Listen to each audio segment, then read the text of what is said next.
M, alors le football contre toutes les formes de racisme, on y est à Sfax.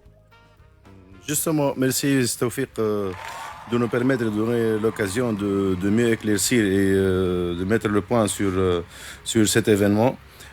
Certes, comme vous l'avez signalé, le commissariat régional du sport de Sfax et sur sa tête M.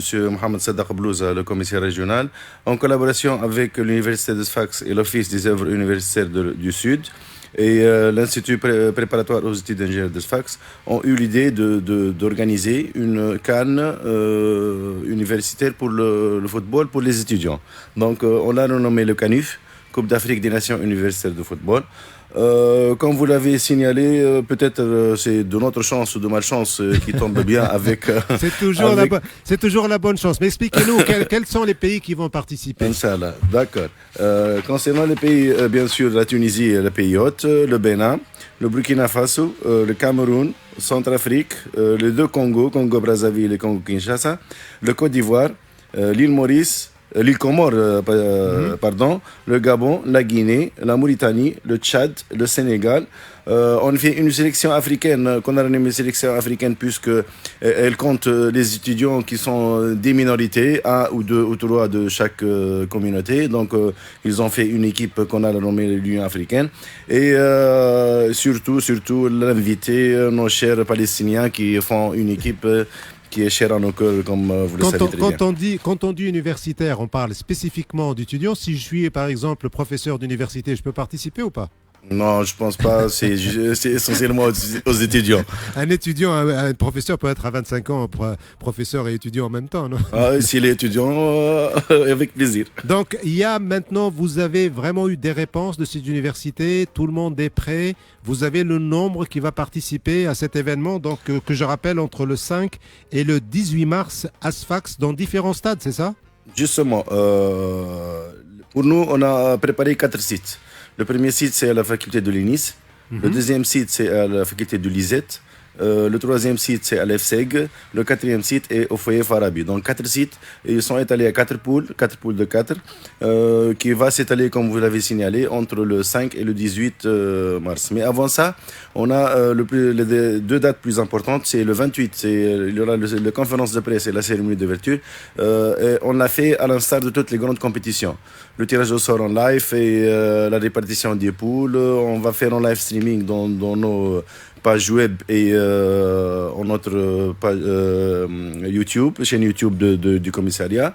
Par la suite, on a le 5, c'est la cérémonie d'ouverture. Elle sera grandiose. Elle sera animée par plusieurs tableaux de danse afro élaborés par nos confrères tunisiens et nos confrères de plusieurs communautés, ainsi que quelques mouvements d'ensemble.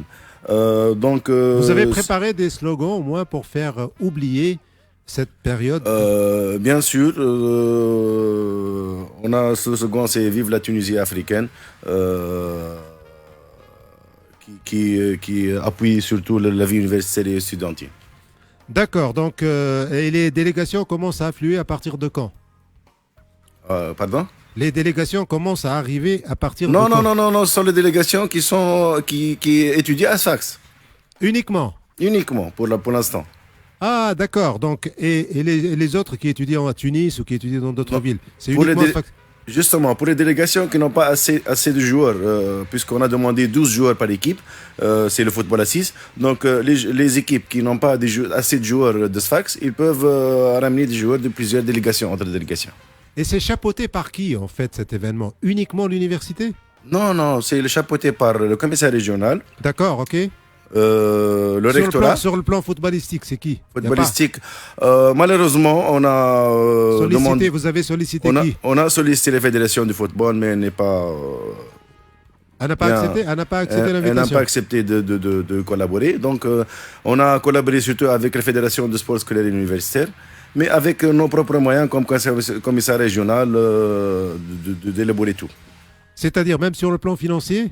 Bien sûr, c'est 100% financé par nos 4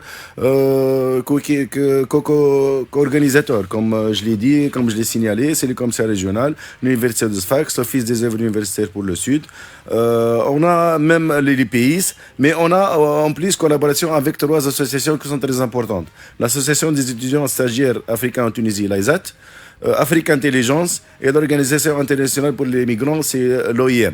Donc on a essayé clair. de participer. Quoi? C'est très clair. Pardon. Donc ce sont tous des collaborateurs pour mieux organiser cet événement qui nous estimons qu'il sera grandiose. Merci beaucoup, La vie en rose, Edith Piaf. Merci. Merci.